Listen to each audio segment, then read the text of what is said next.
Imagine करो एक ऐसी जगह जिसका गूगल, फेसबुक और यूट्यूब पर कहीं वजूद ही नहीं है। एक ऐसी जगह जो इंटरनेट पर होती तो है लेकिन आम लोगों की नजर से बिल्कुल छुपी हुई है। ये दुनिया बहुत डार्क है और ये दुनिया है डार्क वेब की। गाइस, डार्क वेब नाम सुनते ही दिमाग में एक अजीब सी क्यूरियोसिटी होने लगती है। क्यूरियोसिटी थोड़ी सी नेगेटिव साइड में, थोड़ी सी डार्क साइड में, थोड़ी सी डरावनी साइड में, क्योंकि ये वही जगह है जहाँ पर हैकर्स, ड्रग डीलर्स और क्रिमिनल्स छुपकर इल्लीगल काम करते हैं। लेकिन डार्क वेब सिर्फ यहीं तक सीमित नहीं है। यहाँ कुछ ऐसे लोग भी हैं जो सच्चाई को सामने लाने के लिए अपने नाम को छुपाकर उन चीजों को प्रस्तुत करते हैं। कुछ लोग बहुत गहराई में जाकर रिसर्च करते हैं उन चीजों की जिन्हें हम सब से छिपाया जा रहा है। और ये डार्क वेब उन लोगों की प्राइवेसी भी प्रोटेक्ट करता है। इसलिए अगर आप उनमें से एक हो जिनको डार्क वेब जैसे टॉपिक्स बहुत अच्छे लगते हैं तो आज का टॉपिक तो आपको बहुत अच्छा लगने वाला है। इसलिए without wasting any time dark web के अंधेरे में छुपी हुई सच्चाई को जानते हैं।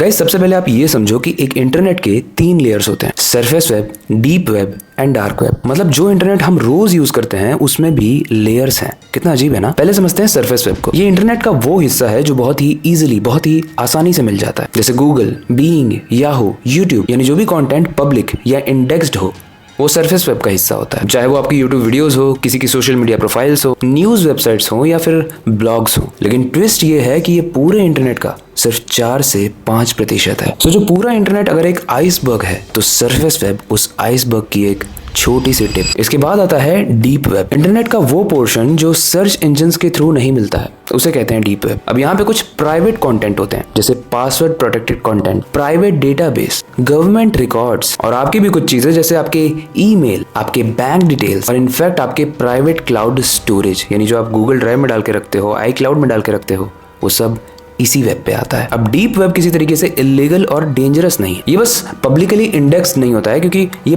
प्राइवेट चीजें हैं, लेकिन ये पूरे इंटरनेट का 90 से 95% है, जो कि बहुत ज्यादा है। लेकिन डार्क वेब कहाँ है?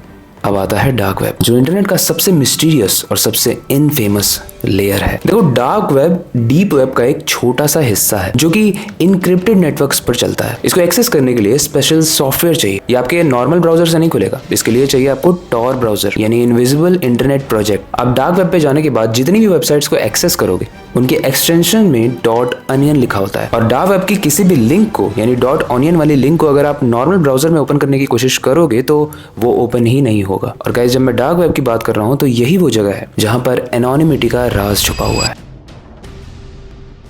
देखो, डार्क वेब में जो भी होता है वो पीयर टू पीयर नेटवर्क में होता है। मतलब डेटा डायरेक्टली यूजर तक चला जाता है बिना किसी सेंट्रल कंट्रोल के। मतलब कोई भी किसे क्या भेज रहा है उस पर कोई निगरानी नहीं रख रहा है। टॉर ब्राउजर का जब आप यूज करते हो डार्क वेब को एक्सेस करने के लिए तो वो आपके आईपी एड्रेस को बाउंस कराता है। मतलब जब आप अपने इंटरनेट को यूज करते हो तो आपका एक वर्चुअल एड्रेस भी होता है जिसको जानने के बाद कोई भी आपके घर पर आ सकता है। लेकिन डार्क वेब को जब आप यूज करते हो टॉर ब्राउजर के थ्रू तो आपके आईपी एड्रेस एनोनिमस हो जाता है और बाउंस होता जाता है। मतलब मल्टीपल लेयरिंग्स हो जाती है। आपको कोई समझ ही नहीं पाएगा कि आप एक्चुअली में उसे एक्सेस कहां से कर रहे हो। और जो डेटा भी आप यूज कर रहे हो वो मल्टीपल लेयर्स में एनक्रिप्टेड होती है। और यही रीजन है कि इसका ट्रेस मिलना बहुत मुश्किल हो जाता है। अब हो सकता है आपको ये बहुत ज्यादा मिस्टीरियस लग रहा हो, लेकिन इसका मतलब ये नहीं है कि डार्क वेब में सब कुछ गलत ही होता है। देखो, आई नो कि डार्क वेब नाम सुनते ही हमारे दिमाग में इलीगल और क्रिमिनल एक्टिविटीज जैसी चीजें आती हैं, लेकिन यहाँ पे जितने भी लोग आते हैं हर कोई गलत काम करने ही नहीं आता है। सबसे पहला, विजल ब्लोअर्स। कई बार ऐसे लोग जो गवर्नमेंट या कॉर्पोरेट करप्शंस को एक्सपोज करना चाहते हैं, वो अपनी सेफ्टी चाहते हैं, क्योंकि अगर भाई सरफेस वेब पे आके अगर वो बताएंगे तो उनकी आईडी, उनका आईपी एड्रेस सब कुछ रिवील हो जाएगा। लेकिन यही चीज अगर वो डार्क वेब पे आके सारे डॉक्यूमेंट्स को अपलोड करके अपना वॉइस सब कुछ दे के अगर दुनिया को बताना चाहते हैं तो वो एनोनिमस रहेंगे। मतलब किसने कब कहाँ अपलोड किया कुछ पता ही नहीं रहेगा उसका। ऐसी एक बहुत इंटरेस्टिंग कहानी है एडवर्ड स्नोडेन की। एडवर्ड एक फॉर्मर एनएसए यानी नेशनल सिक्योरिटी एजेंसी में कॉन्ट्रैक्टर थे और 2013 में ये पूरी दुनिया में मशहूर हो गए थे अपने लीक की वजह से। स्नोडेन ने एनएसए के एक सीक्रेट डॉक्यूमेंट को लीक किया था जिसमें दिखाया गया था कि यूएसए गवर्नमेंट अपने सिटीजन्स पर मैसिव स्केल में सर्वेलेंस कर रहा है। मतलब ऐसी जगह पर सर्वेलेंसेस लगे हुए हैं जहां पर शायद आप इमेजिन भी नहीं कर सकते।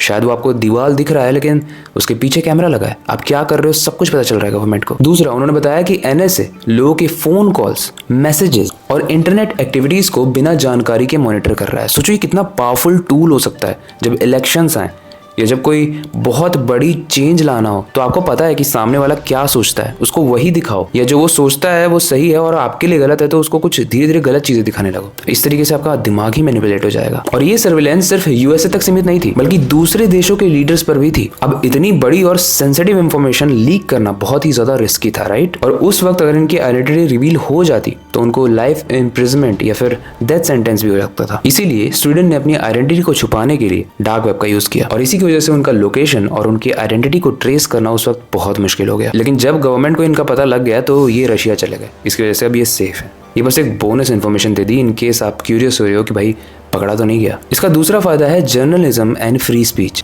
ऐसे देश जहां पर सेंसरशिप और डिक्टेटरशिप है वहां पर आप गवर्नमेंट के खिलाफ कुछ पब्लिश ही नहीं कर सकते, कुछ ऐसा बता ही नहीं सकते हो जो गवर्नमेंट की स्कीम्स के खिलाफ हो। तो वैसे केस में डार्क वेब यूज होता है। तीसरा फायदा है साइबर सिक्योरिटी रिसर्चेस। देखो, डार्क वेब पे हैकर्स और इलीगल मार्केट प्लेसेस को ट्रेस करना सिक्योरिटी एक्सपर्ट्स के लिए बहुत जरूरी होता है। इसीलिए दुनिया में क्या चल रहा है उसका बहुत सारा पोर्शन, बहुत सारा हिस्सा डार्क वेब पर रिसर्च करके सिक्योरिटी टीम को पता चल पाता है।